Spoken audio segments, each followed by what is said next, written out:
কি চাই বলতে গেলে সেটা একটা হচ্ছে উইশ লিস্ট, ওরকম ভাবে করা যায় যে ১, ২, ৩, ৪ করে অনেক কিছু এটা চাই ওটা চাই, কিন্তু সেটা অবশ্যই এ পর্যন্ত কি হয়েছে, এখন বাস্তব অবস্থাটা কি রকম পশ্চিমবঙ্গের অর্থনীতির, সেইখানে দাঁড়িয়ে যদি ওই যেটাকে বলে লো হ্যাঙ্গিং ফ্রুটস, যে প্রথমে সেইগুলো চেষ্টা করা, তারপর আস্তে আস্তে বড় কিছু চেষ্টা করা। এবং এই লো হ্যাঙ্গিং ফ্রুটস যেটা, যে প্রথমে যেগুলো হাতের নাগালের মধ্যে যেগুলো আছে সেগুলো কি রকম, তার মধ্যে অনেকটাই অশোকদা বলে দিয়েছেন, যে উদ্যোগগুলো আমাদের এমনিই হয়, মানে সরকার বা ইনস্পাইট অফ সরকার বলা যেতে পারে, যে উদ্যোগগুলো মানুষই করে, সেই উদ্যোগগুলো নার্চার করার এখানে কোনো পরিবেশ নেই। এবং সেই জায়গাটা থেকে অশোকদা যেটা একদম ঠিক বলেছেন, যে এই ছোট উদ্যোগগুলো সেগুলো নার্চার করার একটা পরিবেশ তৈরি করার দরকার আছে। তার জন্য অনেক রকমের সাপোর্ট সার্ভিস যেগুলোকে বলে, সেগুলো সম্ভবত সরকারের উদ্যোগে বা সরকার বেসরকারের উদ্যোগে নানানভাবে হওয়া সম্ভব, মানে হওয়া উচিত বলে মনে হয়।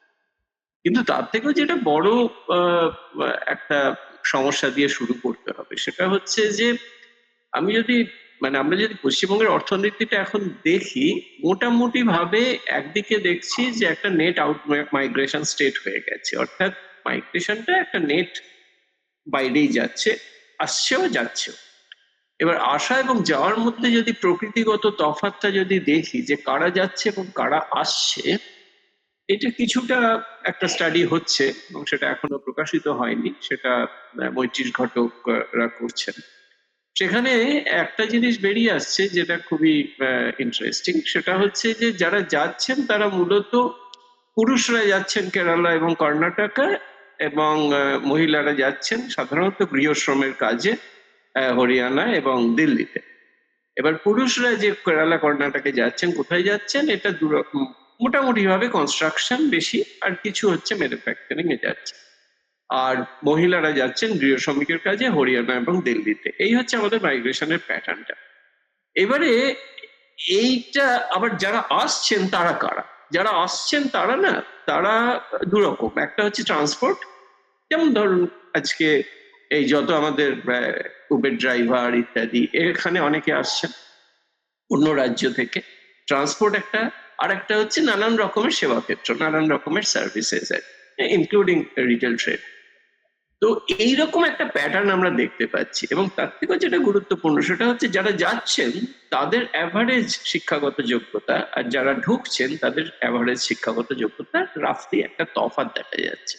এরা একটু বেশি শিখে শিখে মানে অন্তত বছরের হিসেবে আর একটু বেশি শিক্ষা নিয়ে ঢুকছে, আর যারা বেরোচ্ছে তাদের শিক্ষাটা কম।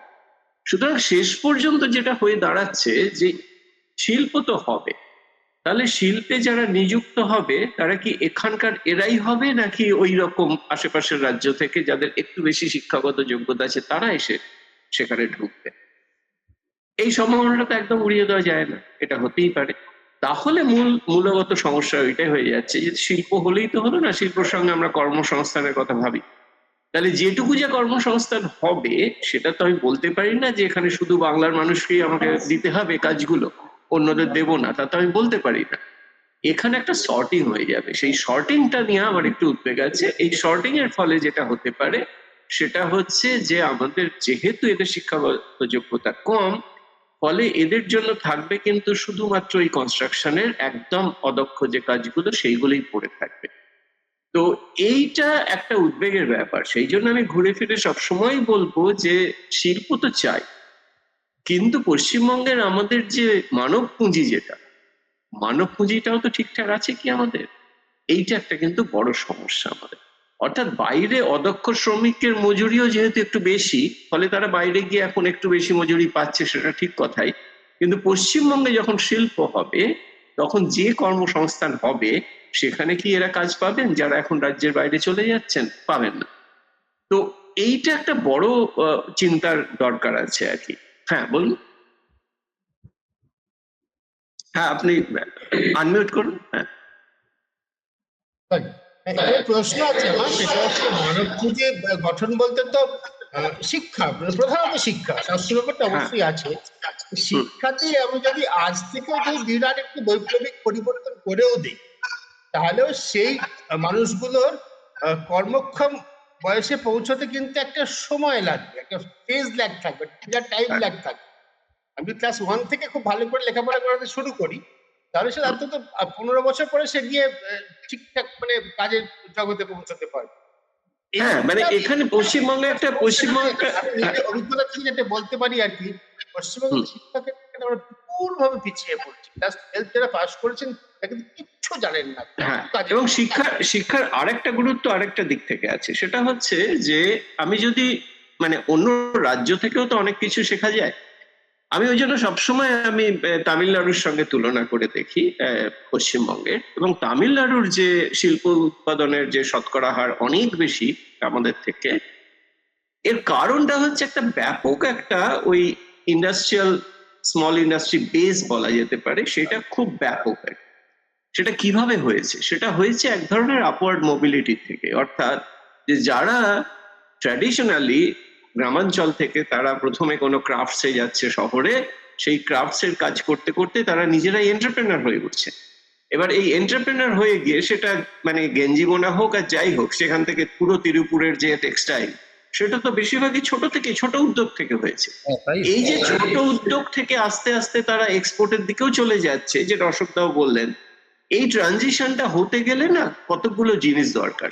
অর্থাৎ আমাদের যে ভেতরের যে উদ্যোগগুলো, রাজ্যের ভেতরের যে উদ্যোগগুলো, সেগুলো কেন আর এগোতে পারছে না, সেগুলোর ওই আপওয়ার্ড মোবিলিটিটা হচ্ছে না কেন, এইটা কিন্তু আমাদের বোধহয় খুব সিরিয়াসলি ভাবতে হবে। কিরকম বলি, এটা নিয়ে মানে আমাদের অধ্যাপক পার্থ চ্যাটার্জি, তিনি কিছু অবজারভেশন আছে ওনার আর কি, যে তামিলনাড়ু এবং পশ্চিমবঙ্গের ক্ষেত্রে উনি এটাকে একটা সামাজিক সমস্যা হিসেবে দেখেন, সামাজিক বা সাংস্কৃতিক একসঙ্গে। সেটা হচ্ছে যে আমাদের মধ্যবিত্তর এক ধরনের পড়াশোনা ওরিয়েন্টেড একটা হেজিমনি, একটা মতাদর্শগত একটা চাপ, যেটা পরীক্ষায় ফার্স্ট হতে হবে, তারপরে ওই ধরনের হোয়াইট কলার চাকরি করতে হবে, এই মতাদর্শটা এতটাই চেপে বসেছে এমনকি মফস্বলেরও।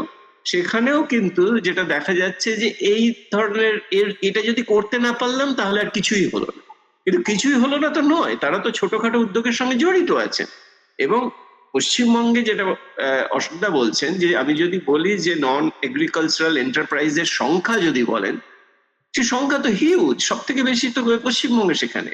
কিন্তু সেগুলো কিরকম? সেগুলো সব টাইনি এন্টারপ্রাইজ, মানে হচ্ছে সবই হচ্ছে own account enterprise. Own account মানে হচ্ছে নিজেই কাজ করছে, নিজেই যেটুকু যা রোজগার করছে। এর ফলে যেটা হচ্ছে, আসল রোজগারটা ভীষণ কম। এরা কেউ বেকার নন, কেউই বেকার নন, কিছু না কিছু রোজগার করছেন, কিন্তু রোজগারটা ভীষণ কম। সেই জন্য আমাদের দেখা যাচ্ছে যে যেটা আমরা ওপেন আনএমপ্লয়মেন্ট বলি, সেইটা পশ্চিমবঙ্গে অনেক রাজ্যের থেকে অনেক কম, সর্বভারতীয় তুলনায় অনেক কম। 2.5 থেকে 3% হচ্ছে আমাদের আনএমপ্লয়মেন্ট, যেখানে গুজরাটে আরো বেশি। সুতরাং আনএমপ্লয়মেন্ট ফিগার দিয়েও বলা যাচ্ছে না পশ্চিমবঙ্গের অবস্থাটা কিরকম। কিন্তু আসলে যেটা হচ্ছে যে কাজ করছে কিন্তু আয় হচ্ছে না। এই যে কাজ করছে আয় হচ্ছে না, এই চক্র থেকে আমরা কি করে বেরোতে পারি, সেইটাই হচ্ছে আসল ব্যাপার। এবং সেখানে কিন্তু উদ্যোগ নেই বলবো না, উদ্যোগ তো আছে, এরা তো কিছু না কিছু করছেন, কিন্তু সেই উদ্যোগটা কিন্তু পরের ধাপে গিয়ে উঠতে পারছে না। এই পরের ধাপে যাওয়ার জন্য 2-3টে জিনিস লাগবে। একটা হচ্ছে যে তাদের যেটুকু যা মানব পুঁজি, যেটুকু যা দক্ষতা আছে, সেটা একটা স্বীকৃতি চাই। সেটা এই ভদ্র সমাজে একটা স্বীকৃতি চাই। ভদ্রলোকেরা মনে করেন ইউনিভার্সিটিতে না পড়লে আর কিচ্ছু হয় না, এবং সুতরাং সবাইকে ইউনিভার্সিটিতে পড়তে হবে। তো এই যে স্বীকৃতিটা, অর্থাৎ এটা তামিলনাড়ুতে হয়েছে, তামিলনাড়ুর একটা বিরাট সংখ্যক, ওখানে আবার কাস্টের ব্যাপারও আছে, সেখানে জাতপাতের, ওখান থেকে যেটা দেখা যাচ্ছে যে ওবিসি এন্টারপ্রেনারশিপ ভীষণ ভাবে ফ্লারিশ করেছে। এই ওবিসি এন্টারপ্রেনারশিপটা এলো কোত্থেকে? তার মানে হচ্ছে একটা ভেতরে সমাজের মধ্যে একটা চার্নিং হয়ে যাচ্ছে, সেখানে ওরকম কোনো ভদ্রলোকের হেজিমনি নেই। তো যার ফলে হচ্ছে কি, এই যে ব্যাপারটা, এটা একটা একদম সামাজিক সমস্যা। এটা আমি অর্থনীতির জায়গা থেকে বলছি না, আমি একদম একটা সমাজতত্ত্বের জায়গা থেকে বলছি, বা রাজনৈতিক অর্থনীতির জায়গা থেকে বলছি। তো এইটা কিন্তু গভীর, মানে এটা এই সরকার এক্ষুনি তাকে করতে হবে এটা বলা যায় না, কিন্তু এই সরকার যেটা করতে পারে সেটা হচ্ছে যে বাধা বৈচিত্র্য যেগুলো আছে আর কি, সেই বাধা বৈচিত্র্যগুলোকে একটু বোঝার চেষ্টা করা। এই বাধা বৈচিত্র্যগুলো বুঝতে গেলে কি করতে হবে? আমাকে একটা সুচিন্তিত শিল্পনীতি বানাতে হবে। শিল্পনীতি কিন্তু পশ্চিমবঙ্গের রাজ্যের জন্য শিল্পনীতি বহুকাল হয়নি। একসময় হয়েছিল, বাবামলে একটা হয়েছিল, তারপরে কিন্তু আর শিল্পনীতি হয়নি। এবার রাজ্যের শিল্পনীতি একটা তৈরি করতে হবে, এবং সেইখানে রাজ্যের সামগ্রিক পরিস্থিতিটা বুঝে কোনটা করা উচিত কোনটা করা উচিত না তা নিয়ে একটা স্পষ্টতা থাকবে, এবং সেখানে বিভিন্ন সমাজের বিভিন্ন স্তরের মানুষের একটা অংশগ্রহণ থাকবে। এখন এগুলো খুবই ইউটোপিয়ান ভাবনা, এগুলো হয় না। সমাজের বিভিন্ন স্তরের অংশগ্রহণ করে একটা শিল্পনীতি তৈরি হবে, এটা বোধহয় আমাদের সরকারের থেকে অতটা আশা করা